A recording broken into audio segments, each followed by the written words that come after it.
Hello friends, welcome to our channel. இன்னைக்கு நம்ம இந்த சீரிஸோட பார்ட் 1 தான் பார்க்க போகிறோம். வாங்க வீடியோக்குள்ளே போகலாம். ஸ்டார்டிங்கில் மிஸ்டர் ஃபுவை காமிக்கிறாங்க. அவர் தன்னோட ஒய்ஃபை வாக்கிங் கூட்டிகிட்டு வர்றாங்க.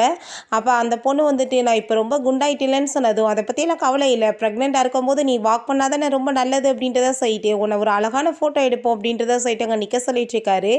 இல்லை எனக்கு எதுக்கு ஃபோட்டோ, நான் ரொம்ப குண்டாக இருக்கேன், பார்க்கவே என்னமோ மாதிரியா இருக்குது அப்படின்றத சொன்னதும் நீ அப்படிலாம் சொல்லாத, அவர் உன்னை ரொம்ப நல்லா ஃபோட்டோ எடுப்பார் அப்படின்றத சொல்லிட்டு அவங்க ஃப்ரெண்டுமே சொன்னதுமே நம்ம சிசியுமே ஹாப்பிட்டு அங்கே பிக்சர் எடுக்க போஸ்ட் கொடுக்குறாங்க. அதுக்கப்புறம் கொஞ்ச நாள் கழிச்சு பார்த்தா அதே ஃபோட்டோ அங்கே ஃபியூனலில் வச்சுட்டு அங்கே அந்த ஆள் ரொம்ப ஃபீல் பண்ணிட்டு இருக்காரு. என்னோட ஒய்ஃப் இப்படி இறந்து போவான்னு நான் நினச்சி கூட பார்க்கல, எல்லாமே என்னோட தப்பு தான், நான் அவளை அங்கே கூட்டிகிட்டு போகாமல் இருந்திருந்தா அவள் கீழே விழுந்து இறந்துருக்க மாட்டாளே, அவளோட பாடி கூட எங்களுக்கு கிடைக்கலன்னு சொல்லிட்டு அங்கே ரொம்ப ட்ராமா பண்ணிட்டு இருக்காரு. அந்த யூராவுமே நீங்கள் ப்ளீஸ் அழுகாதீங்க, உங்களோட மிஸ்டேக் எதுவுமே கிடையாதுன்னு சொல்லிட்டு அங்கே சமாதானப்படுத்தும் போது இவங்க தான் என்னோட ஒய்ஃப் போன பிறகு என்னை ரொம்ப நல்லா கேர் பண்ணி பார்த்துக்கிட்டாங்க. ஸோ நாங்கள் மேரேஜ் பண்ணிக்கிட்டோம் ரெண்டு பேருமே, கண்டிப்பாக என்னோடய ஒய்ஃப் இதை நினச்சி ரொம்ப ஹாப்பியாக இருப்பா அப்படின்றத சொன்னதும் கண்டிப்பாக என்னோடய ஃப்ரெண்ட் ஹாப்பியாக தான் இருப்பா அப்படின்றத சொல்லிட்டு அவளுமே அங்கே பேசிகிட்டு இருக்கா.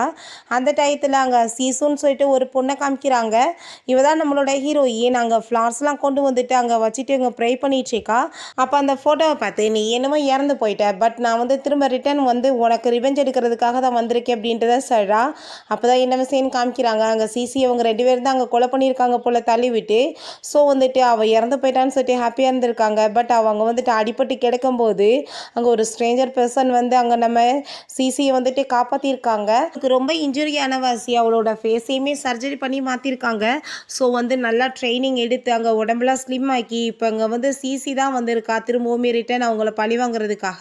அவங்க ப்ரை பண்ணிட்டு இருக்கும்போது இவங்களுக்கு ஷாக்காக இருக்குது, யார் இந்த பொண்ணுன்னு சொல்லிட்டு. அப்போ அவங்க ஒய்ஃப் ஒரு கிஃப்ட் கொடுத்து அனுப்பியிருக்காங்க அப்படின்றத சொல்லிட்டு அங்கே ஒரு பார்சல் வந்ததுமே இது என்ன விளையாட்டாக இருக்குது, அவள் தான் இறந்து போயிட்டா, அவள் எப்படி பார்சல் அனுப்புவான்னு சொல்லிட்டு அந்த யூரோப்பை இதை ஓப்பன் பண்ணால் உள்ளே ஒரு டால் இருக்குது. அந்த டால் ரொம்ப பிளட்டான மாதிரி இருக்குது. அப்போ நீங்கள் தானே என்னை கொலை பண்ணீங்கன்னு சொல்லிட்டு அவள் எடுத்ததுமே அது பேசினதுமே அவங்க ரொம்ப பயந்து போயிட்டு கீழே போட்டா. அங்கே அதை பார்த்துட்டு அவளுக்கு ரொம்ப ஷாக் ஆகிட்டுருக்கு. அப்போ நம்ம ஹீரோயின் அதை எடுத்துட்டு இது கண்டிப்பாக சிசியோட வாய்ஸ் தான், என்ன நீங்கள் எது பயந்துட்டுருக்கீங்களே, கொலை நீங்கள் எதுவும் பண்ணீங்களான்னு சொன்னதும் நீ என்ன பேசிகிட்டு இருக்க, நான் ஏன் என்னோட ஃப்ரெண்டை கொலை பண்ண போகிறேன், யாரோ வேணும் தான் இதெல்லாம் பண்ணியிருப்பாங்க, நாங்கள் ஒன்றும் கொலையெல்லாம் பண்ணலைன்னு சொல்லிட்டு அவர் ரொம்ப கோவப்படும் போது நம்ம ஹீரோயின் பக்கத்தில் போயிட்டு அவள் தள்ளின மாதிரி இவ்வளோ ஆக்ட் பண்ணி எங்கள் கீழே விழுந்துடுறா. ஏன் நீங்கள் இப்படி பிஹேவ் பண்ணுறீங்க, நான் என்ன பண்ணேன்னு சொல்லிட்டு அங்கே பேசினதும் எல்லாருமே என்ன இந்த பொம்பளை இப்படி மோசமானவளாக இருக்கா, பேசிகிட்டு இருக்கும்போதே பிடிச்சி தள்ளி விடுறாங்க அப்படின்றத சொல்லிட்டு அங்கே ஒரு மாதிரியாக பேசினதுமே அங்கே அதை பார்த்துட்டு அங்கே ஃபூக்கு ரொம்ப ஷாக் ஆகிட்டுருக்கு. அப்போ நான் ஒன்றும் தள்ளி விடலைன்னு அவன் சொல்கிறாங்க. ஃபூ நீ வாய முடிட்டு பேசாமல் அப்படின்றத சொல்கிறான். இவன் சும்மா ட்ராமா பண்ணிகிட்டு இருக்கா, நான் எதுவும் பண்ணலைன்னு சொன்னதும் நீ பேசாமல் இருக்க மாட்டியா, இருக்கிற பிரச்சனையை பெருசாக்காது அப்படின்றத சொல்லிட்டு நம்ம ஹீரோயினை தூக்கி விட்டு என்னோட ஒய்ஃப் பண்ணதுக்கு நான் உங்ககிட்ட சாரி கேட்குறேன், ப்ளீஸ் எங்களை மன்னிச்சிருங்க அப்படின்றத சொல்லிட்டு இருக்காரு. அதுக்கப்புறம் அங்கே எல்லாத்தையுமே நீங்கள் இங்கே வந்ததுக்கு ரொம்பவே தேங்க்ஸ் அப்படின்றத சொல்லிட்டு அங்கே பேசிட்டு இருக்காரு. அப்போ அந்த யூரா ஃபஸ்ட்டு நீ யாரு, நீ என்ன இங்கே தேவையில்லாமல் பேசிட்டு இருக்கேன்னு சொல்லிட்டு நம்ம ஹீரோயினை பார்த்து கேட்டதுமே நான் அவளோட ஃப்ரெண்டு அப்படின்றத சொன்னதும் நான் தான் அவளோட பெஸ்ட் ஃப்ரெண்டு, நீ எப்படி வருவா அவளோட ஃப்ரெண்டு, நான் இப்போ வரைக்கும் உன்னை பார்த்தது இல்லை அப்படின்றத சொன்னதும் நான் ஜியாங்கோட சிஸ்டர்னு சொன்னதுமே ஜியாங்கோட சிஸ்டரா, அப்படி நாங்கள் கேள்வியே பட்டது இல்லையே அவருக்கு சிஸ்டர் இருக்குன்னு சொன்னதும் அப்போ அங்கே நிறைய கார்ட்ஸ் எல்லாமே வர ஆரம்பிச்சிடுறாங்க. அங்கே நம்ம ஹீரோவுமே அங்கே உள்ளே என்ட்ரு ஆகிடுறான். ஹீரோயினுமே ரொம்ப ஹாப்பி ஆகிட்டு ஹலோ பிரதர் அப்படின்றத சைட் அங்கே போயிட்டு பேசிட்டு இருக்கா. அப்போ அங்கே அதெல்லாம் பார்த்துட்டு அங்கே எல்லாருமே மிஸ்டர் ஜியாங்கா இவங்க சிஸ்டர் அப்படின்ற சைட் அங்கே பேசிட்டு இருக்காங்க. இப்போ இவளுக்கு ரொம்ப ஷாக் ஆகிட்டு இருக்கு, என்ன சிஸ்டர்னு சொல்கிறாங்களேன்னு சொன்னதும் ஏன் உங்களுக்கு என்ன இதில் டவுட் இருக்குது அப்படின்றத கேட்டதும் அதெல்லாம் ஒன்றும் இல்லைன்னு சொன்னதுமே அப்போ அங்கே அவன் உடனே அவன்கிட்ட ஹேண்ட் ஷேக் பண்ணுறதுக்காக பேசுகிறான். ஆனால் அவன் திரும்பி கூட பார்க்க மாட்டான். அதை பார்த்துட்டு அங்கே அவனுக்கு ரொம்ப அசிங்கமாக போயிடுது. என்னோட ஒய்ஃப் பண்ண தப்புக்கு நான் உங்ககிட்ட சாரி கேட்டுக்கிறேன் அப்படின்றத சொல்லிட்டு இருக்கான். இப்போ ஹீரோயின் நான் இதெல்லாம் பெருசாக எடுக்கல, நான் இன்னைக்கு ஒரு டான்ஸ் ஈவெண்ட்டில் கலந்துக்க போகிறேன், ஸோ நீங்கள் பார்க்க வந்தீங்கன்னா எனக்கு ஹாப்பியாக இருக்குன்னு சொல்லிட்டு அந்த டிக்கெட்டை கொடுத்துட்டு அவனோட கையை அப்படியே டச் பண்ணிட்டு இருக்கா. சரி ஓகே நான் கண்டிப்பாக வர ட்ரை பண்ணுறேன் அப்படின்றத சொன்னதுமே இவங்களுமே சரி ஓகே நீங்கள் கண்டிப்பாக வரணும், உங்களுக்காக நான் எதிர்பார்ப்பேன்னு சொன்னதும் அங்கே ஹீரோக்கு ரொம்ப ஜெலஸ் ஆகிட்டு வேமா அவளை அங்கேருந்து கூட்டிகிட்டு போயிடுறான். அப்போ அங்கே அவங்க ஒய்ஃப் நீங்கள் என்ன அவளோட ஈவெண்ட்டுக்கு போக போகிறீங்களா, இவ சரியில்லாத மாதிரி எனக்கு என்னமோ தோணுதுன்னு சொன்னதும் நீ வேலையை படுத்துட்டு தேவையில்லாமல் இருக்கிற பிரச்சனையை பெருசாக்காத, வாய முடிட்டு அப்படின்றத சொல்லிட்டு அவன் ரொம்ப அங்கே கோவப்படுறான். அந்த டாலை பேரை போட்டு ஒரு மிருக மாதிரி அப்படியே மிதிச்சிட்டு இருக்கான். அதுக்கப்புறம் நம்ம ஹீரோயின் அங்கே காரில் போகும்போது அங்கே ஜியாங் கேட்குறான், நீ என்ன அவங்க பக்கத்தில் அப்படி க்ளோஸாக போகணுமா அப்படின்றத சொன்னதும் கண்டிப்பாக போகணும், அவங்களுக்கு எவ்வளோ தூரத்துக்கு எனக்கு கஷ்டம் கொடுத்தாங்களோ அதே நான் ரிட்டர்ன் கொடுக்க வேணாமா அவங்களுக்கு அப்படின்றத அவள் சொல்லிட்டு இருக்கா. ஹீரோக்கு அதில் கொஞ்சம் கூட ஹாப்பி இல்லை. நீங்கள் வந்துட்டு என் மேலே நம்பிக்கை வச்சுருக்கீங்களா அப்படின்றத சொல்லிட்டு அவனோட கையை அப்படியே டச் பண்ணிவிட்டு அவன் வந்துட்டு ஹாப்பியாகிட்டு அங்கே கிஸ் பண்ணதுமே வேமா ஹீரோ உங்கள் கையெடுத்துடுறான். பிறகு நம்ம ஹீரோயின் அங்கே சூப்பராக டான்ஸ் பர்ஃபார்மன்ஸ் பண்ணிகிட்டு இருக்கான். அந்த இடத்துக்கு ஃபோமே வந்துட்டு நம்ம ஹீரோயினவே அவன் ரொம்ப அப்படியே வந்து ஹாப்பியாகிட்டு பார்த்துட்டே இருக்கான். ரொம்ப இம்ப்ரெஸ் ஆக ஆரம்பிச்சிடுறான். அதுக்கப்புறம் நம்ம ஹீரோயின் அங்கே ஒரு ரூம்குள்ளே போகும்போது நம்ம ஹீரோ ஆல்ரெடி அங்கே இருக்கான். ப்ளீஸ் நீங்கள் எனக்கு ஒரு ஹெல்ப் பண்ணணும் அப்படின்றத சொல்லிட்டு அவங்ககிட்ட பக்கத்தில் அங்கே கிஸ் பண்ணுறதுக்காக வந்துட்டு இருக்கா. அப்போ அங்கே நம்ம ஹீரோமே ஹாப்பியாகிட்டு அங்கே வந்து கிஸ் பண்ணும்போது அந்த இடத்துக்கு ஃபோ வந்து பொக்கேலாம் எடுத்துகிட்டு நம்ம ஹீரோயினை மீட் பண்ணுறதுக்காக வர்றான். பட் அவங்க 2 பேரும் இப்படி கிஸ் பண்ணிட்டு க்ளோஸாக இருக்கிறத பார்த்துட்டு அவனுக்கு ரொம்ப கஷ்டமாயிட்டு அந்த பொக்கே வாங்கவே போட்டுட்டு போயிடுறான். ஹீரோயின்மே அது எல்லாத்தையுமே இங்கே நோட்டீஸ் பண்ணிட்டு தான் இருக்கா. ஹீரோ உன்னோட ஹஸ்பண்ட் பார்க்கணும் தான் இதெல்லாம் பண்ணிட்டு இருக்கேன்னு கேட்டதும் அவள் ஆமான்னு சொல்லிட்டு இருக்கா. நீங்கள் என்ன இதை கண்டினியூ பண்ணணும்னு நினைக்கிறீங்களான்னு கேட்டதும் உன் மேலே எனக்கு ஒன்றும் இன்ட்ரெஸ்ட்லாம் கிடையாது அப்படின்றத சொன்னதுமே ஆனால் உங்கள் பாடி வந்துட்டு வேற ஒரு விஷயம் வந்து சொல்லுது அப்படின்றத கேட்குறா. அப்படிலாம் ஒன்றும் கிடையாது அப்படின்றத சொல்லிட்டு இருக்கான். அதுக்கப்புறம் ஹீரோயின் அந்த புக்கையை வந்துட்டு அவள் எடுத்துட்டு அங்கே உள்ளே வந்துட்டு இருக்கா. நீ இப்படிலாம் பண்ணிட்டு இருக்கையே உன்னோட ஹஸ்பண்ட் இப்போ நேரடியாக பார்த்துட்டு வேற போகிறான். எப்படி வந்து உன்னோட வலையில் விழுவான்னு நினைக்கிறியான்னு கேட்டதும் கண்டிப்பாக விழுவான். ஏன்னா அவனுக்கு வந்துட்டு அடுத்த பொண்ணுங்களோட அஃபர் வச்சுக்கிறதுன்னு அவ்வளோ பிடிக்குமே அப்படின்றத அவள் சொல்லிட்டு இருக்கா. பிறகு அவன் எங்கள் வீட்டுக்கு போனதுமே அப்போ அங்கே அவகிட்ட பக்கத்தில் க்ளோஸாக வந்துட்டு ரொமான்ஸ் பண்ண ட்ரை பண்ணதுமே பார்த்தா சீசன்னு சொல்லிட்டு நம்ம ஹீரோயினோட நேமை சொன்னதும் அவள் ரொம்ப டென்ஷன் ஆகிட்டு நீ அப்போ அவ கூட சேர்ந்து வந்து ஊரை சுற்றிட்டு வந்துட்டு இருக்கியா, அவ கூட ஒன்றா தான் வந்துட்டு இங்கே ரொமான்ஸ் பண்ண வந்துட்டு இருக்கியா, நீ அப்போ என்னை ஏமாற்ற ட்ரை பண்ணிட்டு இருக்கியான்னு சொல்லிட்டு அங்கே சண்டை போட்டதும் அவனுக்கு அங்கே ரொம்ப மண்டை சூடாகி போயிடுது. நீ தேவையில்லாமல் இப்படிலாம் என்கிட்ட பேசிட்டு இருக்காத, என்கிட்ட இருந்து விலகிருன்னு சொல்லிட்டு அவங்க கோவப்பட்டுட்டு கிளம்பிடுறான். அதுக்கப்புறம் இவ வந்து ரொம்ப டென்ஷன் ஆகிட்டு நம்ம ஹீரோயினை மீட் பண்ணுறதுக்காக வர சொல்கிறா. நான் வந்து ஒரு ட்ரிங்க்ஸ் பண்ணலான்னு தான் வர வச்சேன்னு சொல்லிட்டு 2 பேருமே ட்ரிங்க்ஸ் பண்ணுறாங்க. நீ வந்துட்டு என்ன என்னோட ஹஸ்பண்டோட மிஸ்ட்ரஸ் ஆகணும்னு ஆசைப்பட்டுட்டு இருக்கியா, நீ ஜியாங் குடும்பத்தில் வந்து பிறந்துட்டு நீ இப்படிலாம் பண்ணிட்டு இருக்க அப்படின்றத சொன்னதும் மிஸ்ட்ரஸ் ஆகுறது ஒன்றும் அவ்வளோ ஒன்றும் கஷ்டம் கிடையாது, அதை வந்து உங்களை பார்த்து கற்றுக்கலாம், ஆல்ரெடி நீங்களே மிஸ்ட்ரஸாக இருந்தவங்க தானேன்னு சொன்னதும் இவளுக்கு ரொம்ப டென்ஷன் ஆகிட்டு அங்கே ட்ரிங்க்ஸை தூக்கி ஃபேஸில் ஊற்றி வச்சா. கண்டிப்பாக உனக்கான பனிஷ்மெண்ட் இதுக்கு கிடைக்கும் அப்படின்றத சொல்லிச்சேக்கா. இவளுக்கு வந்து அந்த ட்ரிங்க்ஸை ட்ரக்கை குழந்தை கொடுத்துருக்கா போல. அப்போ அங்கே ஆளுங்கள்லாம் வர வச்சு இவளை ஒரு வழி இன்னைக்கு பண்ணி விடுங்க, விட்ட தப்பாக நடந்து அதை வீடியோவுமே ரெக்கார்ட் பண்ணுங்க அப்படின்ற சைட்டு அவள் போனதும் அப்போ அங்கே அவங்க மிஸ்பிஹேவ் பண்ணிட்டு இருக்கும்போது அங்கே ஃபோ வந்துடுறான். அவன் வந்து அவங்களெல்லாம் துரத்தி விட்டுட்டு அவளை காப்பாற்றினதும் இவ ரொம்ப ஹாப்பியாகிட்டு தேங்க்யூ சொல்லிட்டு அங்கே ஹக் பண்ணிக்கிறா. என்னன்னு பார்த்தா இவ தான் வந்துட்டு அங்கே மெசேஜை பண்ணி விட்ருக்கா வர சொல்லி. ஸோ வந்துட்டு எல்லா வேலையும் தெரிஞ்சதான் பண்ணியிருக்கா போல். அதுக்கப்புறம் அவன் அங்கே ரூமுக்கு வந்துட்டு நம்ம ஹீரோயின் அங்கே தூக்கிட்டு போயிட்டு இருக்கும்போது அங்கே ஜியாங்குமே அதை எல்லாத்தையுமே பார்த்துடுறான். ஹீரோயின் ப்ளீஸ் எனக்கு ரொம்ப ஹார்ட்டாக ஃபீல் ஆகிட்டுருக்கு, எனக்கு ஹெல்ப் பண்ணுங்கன்னு சொல்லிட்டு அந்தாலும் அங்கே பக்கத்தில் வர சொல்லிட்டு அங்கே வந்துட்டு ரொம்ப வந்து செடியூஸ் பண்ணிட்டுருக்கா. அவனுமே ரொமான்டிக் ஆகிட்டு அங்கே பக்கத்தில் வரும்போது இவன் ஒரு நீடியில் எடுத்து அங்கே வேமா அவனை குத்தி அங்கே மயக்கம் போட வச்சுட்டு அவனோட பாடியில் வந்துட்டு நெய்யில் வச்சு இவ்வளவே வந்து காயமாக்குறா. அதை ஃபோட்டோ வேறு எடுத்து வச்சுக்கிறா. ஏன்னா வந்து 2 பேரும் ரொமான்ஸ் பண்ணாங்கன்னு சொல்லிட்டு அடையாளமாக இருக்கட்டும்ன்றதுக்காக வேமா அங்கே பாத்டப்பில் போயிட்டு அங்கே குளிக்க ஆரம்பிச்சிடுறா. ஒன்று மாதிரி ஒரு அசிங்கம் பிடிச்சவனை என்னை டச் கூட நான் பண்ண விட மாட்டேன்னு சொல்லிட்டு ரொம்ப அங்கே ஃபீல் பண்ணிட்டுருக்கா. அருவருப்பாக இருக்குன்னு சொல்லிட்டு இருக்கா. அங்கே உள்ள யாரோ வர மாதிரி இருக்கு, யார் அது அப்படின்றத சொல்லும்போது பார்த்தா நம்ம ஹீரோ தான். என்ன ஜியாங் நீங்களா அப்படின்றத சொன்னதும் ஏன் நீங்கள் வந்துட்டு அவன் வருவான்னு நினச்சியா அப்படின்றத சொல்லி கேட்டதும் அப்படிலாம் ஒன்றும் கிடையாதுன்னு சொன்னதுமே நீ வந்துட்டு இப்போ ஜியாங் குடும்பத்தில் ஒரு ஆள் ஆகிட்ட, நீ தேவையில்லாமல் வந்துட்டு என் குடும்ப மானத்தை வாங்கிறாத, யார் கூடயாச்சும் ஸ்லீப் பண்ணிட்டு அப்படின்றத சொன்னதும் ஏன் இப்போ என்ன நீங்கள் வந்துட்டு ஸ்லீப் பண்ணணும்னு ஆசைப்படுறீங்களா என் கூட, எனக்கு வந்துட்டு எந்த ப்ராப்ளம் இல்லையேன்னு சொல்லிட்டு ஒரு மாதிரியாக பேசினதுமே அவன் ஹீரோயின் அங்கே போர்ஸ் பண்ணி கிஸ் பண்ணதும் நீங்கள் என்ன வந்துட்டு இப்படிலாம் என்கிட்ட பிஹேவ் பண்ணிட்டு இருக்கீங்க, தள்ளுங்க அப்படின்றத சொல்கிறா. ஆனால் அவன் வந்துட்டு தொட்டோம் உனக்கு வந்துட்டு ஒன்றும் தெரியலை, ஆனால் நான் தொட்டேன்னா உனக்கு வந்துட்டு கஷ்டமாக இருக்கான்னு சொல்லிட்டு நம்ம ஹீரோயின்ட்டு அங்கே வந்து போர்ஸ் பண்ணிட்டு இருக்கான். எனக்கு நம்ம ஹீரோயின் எதுவுமே தெரியாத மாதிரி அவன் பக்கத்தில் போய் அங்கே உட்காந்துட்ருக்கா. அவன் மார்னிங் எந்திரிச்சிட்டேன்னா நேற்று நைட்டு நம்ம 2 பேருமே ஒன்றா இருந்தோமா அப்படின்றத சொல்லிட்டு அவன் கேட்டதுமே அங்கே அவன் ஏன் உங்களுக்கு என்ன மறந்து போச்சா நேற்று நடந்தது அப்படின்றத சொல்லிட்டு கேட்குறா. இல்லை எனக்கு வந்துட்டு ஃபேமிலி இருக்குது, இப்படி வந்து நம்ம ஒன்றா இருக்கிறது வந்துட்டு சரிப்பட்டு வராது அப்படின்றத அவன் சொன்னதும் ஹீரோயின் அப்படியே சிரிச்சிட்டேவும் எனக்கு புரியுது நீங்கள் என்ன சொல்ல வர்றீங்கன்னு அப்படின்றத சொல்லிட்டு இருக்கா. அப்போ அவன் உண்மையிலேயே நம்ம 2 பேருமே ஒன்றா இருந்தோமா, எனக்கு எதுவுமே ஞாபகம் இல்லை, இப்போ நம்ம திரும்ப வந்து ட்ரை பண்ணலாமான்னு சொல்லிட்டு அவகிட்ட அங்கே வந்துட்டு ரொமான்ஸ் பண்ண பார்க்குறான்.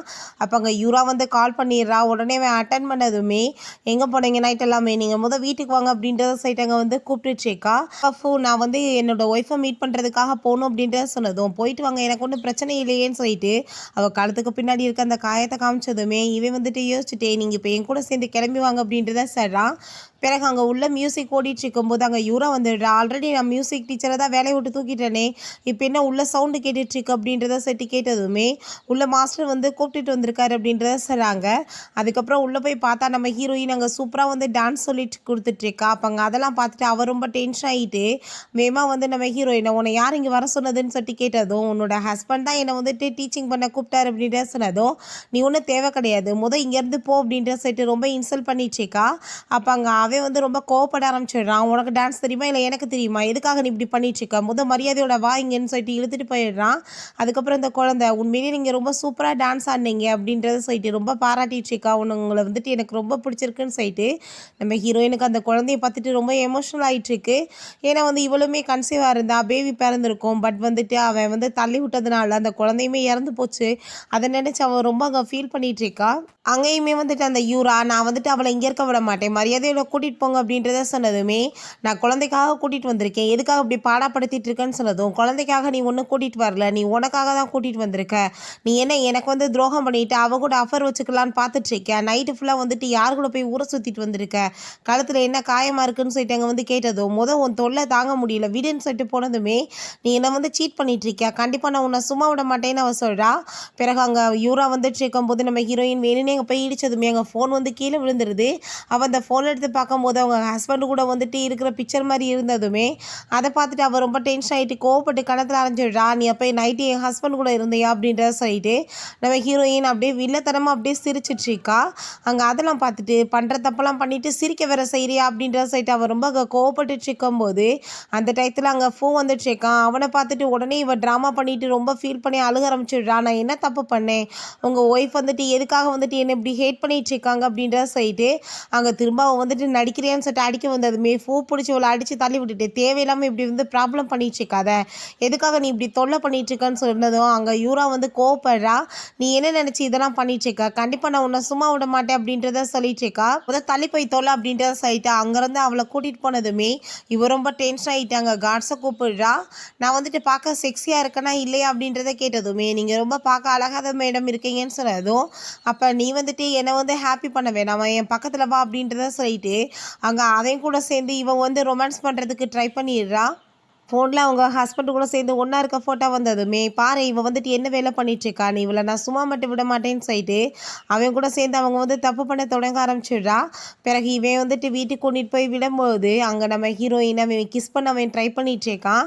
அந்த டயத்தில் கரெக்டாக அங்கே ஜியாங் வந்து அங்கே லைட்லாம் ஆன் பண்ணதுமே கிஸ் பண்ண முடியாமல் போயிடுது. அவன் கோமா வேகமாக வந்து ஹீரோயினை பிடிச்சி அங்கே வீட்டுக்கு இழுத்துட்டு போயிட்டு, இப்போ நான் லைட்டை ஆன் பண்ணலைன்னா அவனுக்கு கூட வந்துட்டு நீ என்ன வேணாலும் பண்ணியிருப்பேலன்னு கேட்டதுமே நம்ம ஹீரோயின் ஆமாம் பண்ணியிருப்பேன்னு சொன்னதும் அவனுக்கு ரொம்ப டென்ஷன் ஆகிட்டு ஹீரோயினை பிடிச்சி அங்கே கிஸ் பண்ணதுமே அங்கே அதை பார்த்துட்டு ஹீரோயின் ரொம்ப டென்ஷன் ஆகிட்டு இருக்கா. நீ எதுக்காக அப்படிலாம் பிஹேவ் பண்ணிட்டு இருக்கான்னு சொல்லிட்டு கேட்டதும், இப்போ உன்னோட பேர்லேருந்து நீ இருக்கிற வாழ்க்கை எல்லாமே நான் உனக்காக கொடுத்தது, நீ எதுக்காக வந்துட்டு எனக்கு வந்துட்டு இப்படி பண்ணிட்டு இருக்கன்னு சொல்லிட்டு அவன் கோவப்பட்டுட்டு இருக்கான். நான் வந்து அவனை பழி வாங்குறதுக்காக எனக்கு அவன் பண்ண பாவத்துக்கு வந்துட்டு எல்லா ரிவெஞ்சையுமே நான் கொடுக்கணும்னு நினைக்கிறேன். அதுக்காக நான் எந்த எல்லைக்கு வேணாலும் போக விரும்புவேன். நான் வந்து என்னையவே நானும் வந்து இழக்கிறதுக்குமே ரெடியாக தான் இருக்கேன் அப்படின்றத சொன்னதும் அதை கேட்டுட்டு அவனுக்குமே அங்கே ரொம்ப டென்ஷன் ஆகிட்டு இருக்கு. இப்போ ஹீரோயின் நீ வந்துட்டு மறந்துட்டேன்னு நினைக்கிறேன், நீ தேவையில்லாமல் ஏதாச்சும் வேறு விஷயத்தில் ஃபோக்கஸ் பண்ணாத, உன்னோட ஃபேமிலிக்கு அவன் வந்து என்ன வந்து பண்ணான், உன்னோட ஃபேமிலி இந்த நிலைமையில் இருக்க யார் காரணம், அவனை பழி வாங்கணுன்றதை மட்டும் நீ யோசிச்சுக்கோ, நான் வந்து உனக்கு என்ன வேணாலும் பண்ணுறதுக்கு ரெடியாக இருக்கேன், பட் நீ வந்துட்டு நான் வந்து பண்ணுற விஷயத்தில் தலையிடக்கூடாது அப்படின்றத சொல்கிறா. அவங்க வந்து போகும்போது நாளைக்கு வந்து வீட்டில் ஒரு பார்ட்டி இருக்குது, அங்கே நீ என் கூட சேர்ந்து வரணும்னு சொன்னதும் கண்டிப்பாக வரேன் அப்படின்றத செட்டு போகிறா. அப்போ தான் நம்ம ஹீரோ ஒரு விஷயத்தை யோசிச்சு பார்க்குறான். அவங்க பேரண்ட்ஸ் வந்து ஆக்சிடெண்ட் ஆகி இறந்து போயிருக்காங்க. அப்போ அங்கே பட்லர் சொல்லியிருக்காரு இது வந்து ஆக்சிடெண்ட்லாம் கிடையாது, அந்த ஃபூ தான் வந்து கொலை பண்ணிட்டான் அப்படின்றத சொல்லிட்டு அப்போயே நம்ம ஹீரோ முடிவு பண்ணிட்டான் போல் பேரண்ட்ஸை கொலை பண்ணவங்கள கொலை பண்ணணும்னு சொல்லிட்டு அதெல்லாம் நினச்சி பார்த்துட்டு அவங்க ரொம்ப ஃபீல் பண்ணிகிட்ருக்கான். நெக்ஸ்ட்டே அங்கே பார்ட்டியில் காமிக்கிறாங்க. அப்போ அங்கே ஃபூவோட சிஸ்டருமே அங்கே இருக்கா. அவளை வந்துட்டு இப்போ வரைக்கும் யாருமே பார்த்ததே கிடையாதான், அவள் அக்லியாக கூட இருக்கலாம் அப்படின்றத சொல்லிட்டு அங்கே யூராக் தான் அவள் ரொம்ப சப்போர்ட் பண்ணிகிட்டு இருக்கா. அந்த டயத்தில் நம்ம ஹீரோயின் ஹீரோ கூட இறங்கி வர்றா. பார்க்க ரொம்ப அழகாக இருக்கா. எல்லாருமே பார்த்துட்டு அங்கே ரொம்ப ஷாக் ஆகிடுறாங்க. அப்போ அங்கே ஃபூக்கு வந்துட்டு ரொம்பவே வந்துட்டு அவளை பார்த்துட்டு இம்ப்ரெஸ் ஆகிட்டு அங்கே கையில் இருக்க கிளாஸே கீழே விழுந்துருது. அதெல்லாம் பார்த்துட்டு அங்கே அவளுக்கு ரொம்ப டென்ஷன் ஆகிட்டு இருக்கு. அதுக்கப்புறம் இவங்க ரெண்டு பேருமே சேர்ந்து பிளான் பண்ணுறாங்க, இவளுக்கு எப்படியாச்சும் சரியான பாடம் கற்றுக் கொடுக்கணும் அப்படின்ற சொல்லிட்டு நம்ம ஹீரோயின்கிட்ட போய் அங்கே வந்து அவங்க சிஸ்டர் பேசிகிட்டு இருக்கா. நான் வந்துட்டு இப்போ வரைக்கும் உங்களை பார்த்ததே இல்லை, நீங்கள் பார்க்க ரொம்ப அழகாக இருக்கீங்கன்னு சொல்கிறா. சரி ஓகே, உன்னோட பழைய சிஸ்டர் இன்லாம் எப்படிப்பட்டவங்க அப்படின்ற சொல்லிட்டு அங்கே பேசும்போது அந்த லேடி அவளை எனக்கு பார்த்தாலே பிடிக்காது, பார்க்க வந்து ரொம்ப அக்லியாக இருப்பான்னு சொன்னதும் ஹீரோயினுக்கு அவ்வளோ கஷ்டமாக இருக்குது. நம்ம எவ்வளோ பாசமாக இவளை பார்த்துக்கிட்டோம், ஆனால் கொஞ்சம் கூட ஃபீலிங்கே இல்லாமல் பேசிகிட்டு இருக்காளேன்னு சொல்லிட்டு நம்ம 2 பேரும் ட்ரிங்க்ஸ் பண்ணலாமா, நான் அதுக்காக தான் வந்தேன்னு சொல்லிட்டு அங்கே ட்ரிங்க்ஸை கொடுத்ததுமே நம்ம ஹீரோயின் கொஞ்சோண்டு குடிச்சதுமே அவளுக்கு வந்துட்டு தலையெல்லாம் சுத்த ஆரம்பிச்சிடுது. நானே வந்துட்டு உங்களை கூட்டிகிட்டு போய் ரூமில் விடுறேனே, உங்களுக்கு ரொம்ப டயர்டாக இருக்குது போலன்னு சொல்லிட்டு நம்ம ஹீரோயின் அங்கே வந்து அவர் ரூமுக்கு கூட்டிகிட்டு போகிறா. இப்போ அங்கே ஆல்ரெடி ஒரு பர்சன் இருக்காரு, மேடம் வந்து ஆல்ரெடி உள்ள ஆளை வந்து செட் பண்ணியாச்சுன்னு சொன்னதும் நம்ம ஹீரோயின் அங்கே உள்ளே தள்ளி விட்டு அடைச்சிடலான்னு சொல்லிட்டு அவள் பார்க்குறா. பட் ஹீரோயின் அங்கே நார்மல் ஆகிட்டு என்னை பார்த்தா உங்களுக்கு எப்படி தெரியுது, நீங்கள் வெளிக்கிற வலையிலலாம் நான் மாட்டிக்குவானான்னு சொல்லிட்டு அவளுங்க போர்ஸ் பண்ணி உள்ளே தள்ளி விட்டுட்டு போயிடுறா. அப்போ அங்கே அந்த பர்சன் பார்த்தா இவகிட்ட மிஸ்பிஹேவ் பண்ண ஆரம்பிச்சதுமே அவள் பயங்கரமாக கத்திட்டு இருக்கா. அந்த டயத்தில் நம்ம ஹீரோ வந்து உள்ளே என்ன நடந்துட்டுருக்குன்னு சொல்லிட்டு போகும்போது உள்ளே நடக்கிறதெல்லாம் இருக்கட்டும், அதவே உன் கூட பண்ணுறதுக்குமே நான் ரெடியாக தான் இருக்கேன், நீ உள்ளே போகக்கூடாது அப்படின்றத சொன்னதும் அப்போ அவளை வந்து வேமா வந்துட்டு அவன் அங்கே கிஸ் பண்ணிவிட்டு ரொமான்ஸ் பண்ணுறதுக்கு ஸ்டார்ட் பண்ணிடுறான். பிறகு இங்கே வந்து அந்த பர்சன் ஐயோ ஜீசு மேடமுக்கு வந்துட்டு உள்ளே என்னமோ நடந்துட்டுருக்கு போல், அவங்க கத்திட்டு இருக்காங்கன்னு சொன்னதும் எல்லாருமே அங்கே வேமா கிளம்பி வந்துடுறாங்க. ஐயோ உள்ளே வந்துட்டு பயங்கரமாக இருக்கே சவுண்டு, மேடம் வந்து ரொம்ப என்ஜாய் பண்ணுறாங்களோன்னு சொல்லிட்டு ஒரு மாதிரியா வந்துட்டு அசிங்கமாக வேற பேச ஆரம்பிச்சிடுறாங்க. அப்போ ஹீரோயின் நீங்கள் யாரை பற்றி பேசிகிட்டு இருக்கீங்கன்னு சொன்னதும் அப்போ அந்த யூரா கதவுல பார்த்துட்டு ரொம்ப ஷாக் ஆகிட்டு நீங்கள் இருக்கனா உள்ளே யார் இருக்காங்க அப்படின்றத சொன்னதும் எனக்கு என்ன தெரியும், நான் என்னோடய பிரதர் கூட இருந்தேன் அப்படின்றத சொன்னதுமே அப்போ அங்கே வேமா கதவை ஓப்பன் பண்ணி போய் பார்த்தா அங்கே நம்ம ஃபூவோட சிஸ்டர் தான். அங்கே அவளை பார்த்துட்டு எல்லாருமே ரொம்ப கேவலமாக பேசுகிறதும் அவங்க கோவப்பட்டு பயங்கரமாக அடிச்சிடுறான். அப்போ அவங்க கோவப்பட்டு பயங்கரமாக அடிச்சிடுறா, எதுக்காக என்னை அப்படி கேவலப்படுத்திட்டு இருக்கான்னு. அப்போ எதுக்கெல்லாம் காரணம் ஜீசு தான், அவள் தான் என்னை வந்து ரூம்குள்ளே வச்சு அடைச்சிட்டு போனான்னு சொன்னதும் எனக்கு என்ன தெரியும், இப்போ இருக்க பர்சன் யாருன்னு கூட எனக்கு தெரியாது, அந்தாலும் எப்படி நான் வந்து ரூமில் வச்சு அடைப்பேன் அப்படின்றத சொன்னதுமே பொய்யா சொல்லிட்டு இருக்கேன்னு சொல்லிட்டு அவன் போட்டு அடித்ததுமே யூராவோட நேமை சொல்ல வரா. அந்த டயத்தில் யூரா வந்து முதல்ல கூட்டிகிட்டு போய் வீட்டில் விடுங்க அப்படின்றத சொல்லிட்டு எங்கள் பாடி கார்டை வச்சு அங்கே வந்து இழுத்துட்டு போக சொல்லிடுறாங்க. அதுக்கப்புறம் நம்ம ஹீரோயினை பார்த்து நீ வந்து மேக்கப்லாம் கலையிற லெவலுக்கு உன்னோட பிரதரோட என்னம்மா நீ பண்ண அப்படின்றத சொன்னதும் தேவையில்லாமல் என்ன பேசிகிட்டு இருக்கீங்க அப்படின்றத சொல்லிட்டு நம்ம ஹீரோங்க கேட்குறான். உங்களோட உறவு என்னன்னு சொல்லிட்டு எல்லாருக்குமே நான் இன்றைக்கி காமிக்கிறேன், இந்த பென்ட்ரைவில் உங்களை பற்றின வீடியோ எல்லாமே இருக்குது அப்படின்றத சொல்லிட்டு அந்த வீடியோ போட போகிறா. இப்போ ஹீரோயின் நீ யோசிச்சு பார்த்து முடிவு பண்ணிட்டு பண்ணு, நீ வாட்டு பண்ணி அசிங்கம் பண்ணி அதில் நீயே மாட்டிக்காதன்னு சொன்னதும் ஏன் உனக்கு என்ன பயமாக இருக்கான்னு கேட்டதும் நான் ஏன் பயப்பட போகிறேன்னு அவள் சொல்லிட்டு இருக்கா. அப்போ அங்கே வந்துட்டு வீடியோஸ் வந்துட்டு போட்டு விட்டாங்க. பார்த்தா அந்த கார்ட்ஸ் கூட சேர்ந்து இவன் ஒன்றா இருந்தா இல்லையா, அந்த வீடியோ ப்ளே ஆகிடுது. அதை பார்த்துட்டு அங்கே எல்லாருமே ஐயோ என்ன ஃபோ வந்துட்டு இவன் வந்து சீட் பண்ணிட்டு இருக்காளான்னு சொல்லிட்டு ரொம்ப அசிங்கப்படுத்தி பேசுனதும் அங்கே ஃபோக்குமே ரொம்ப டென்ஷன் ஆகிட்டு அவளை போட்டு அங்கே அடிக்க ஆரம்பிச்சிடுறான். எவ்வளோ தைரியம் தான் எனக்கு பின்னாடி இந்த வேலை பண்ணுவேன்னு, நான் வந்துட்டு இதெல்லாம் பண்ண கிடையாது, இந்த ஜீசு தான் பண்ணியிருக்கா அப்படின்றத சொன்னதும் நீ அந்த ஆள் கூட சேர்ந்து இருந்துட்டு என் மேலே பழிய போகிற அப்படின்றத சொல்லிட்டு கேட்டதுமே ஆமாம் நான் வந்துட்டு உன்னை ஜெலஸ் ஆக்கணுன்றதுக்காக பண்ணேன், நீ என்னை விட்டுட்டு வேற ஒரு பொண்ணுங்க கூட சுற்றுனே இல்லை அதுக்காக தான் பண்ணேன் அப்படின்றத சொல்கிறா. ஹீரோ உங்கள் ஒய்ஃப் தேவையில்லாத பேச்செல்லாம் பேசியிருக்காங்க, ஒழுங்காக வந்துட்டு எங்ககிட்ட மன்னிப்பு கேட்கணும்னு சொன்னதும் அப்போ நான் மன்னிப்பு கேட்க மாட்டேன்னு சொன்னதுமே அங்கே ஃபூ வந்துட்டு ஒழுங்காக அவங்ககிட்ட மன்னிப்பு கேளுன்னு சொல்லிட்டு அங்கே வந்துட்டு ஃபோர்ஸ் பண்ண வச்சுட்ருக்காங்க. அவங்க பாடி கார்டை வச்சு வந்து அமைக்க அங்கே வந்து ஃபோர்ஸ் பண்ணுறாங்க மன்னிப்பு கேள வச்சு. அப்போ அங்கே ஃபூமே நீ வந்துட்டு இதுக்கப்புறம் தேவையில்லாமல் ஏதாச்சும் அசிங்கம் பண்ணிட்டு இருந்தேன் பார்த்துக்கோன்னு சொல்லிட்டு அவள் அங்கே வேகமாக பிடிச்சி இழுத்துட்டு போயிடுறான். ஓகே ஃப்ரெண்ட்ஸ், இதோட இந்த எபிசோடு முடிஞ்சிருச்சு. இந்த வீடியோ உங்களுக்கு பிடிச்ச கண்டிப்பாக லைக் பண்ணுங்கள், ஷேர் பண்ணுங்கள், கமெண்ட் பண்ணுங்கள் அண்ட் ப்ளீஸ் சப்ஸ்கிரைப் பண்ணுங்கள். Bye guys.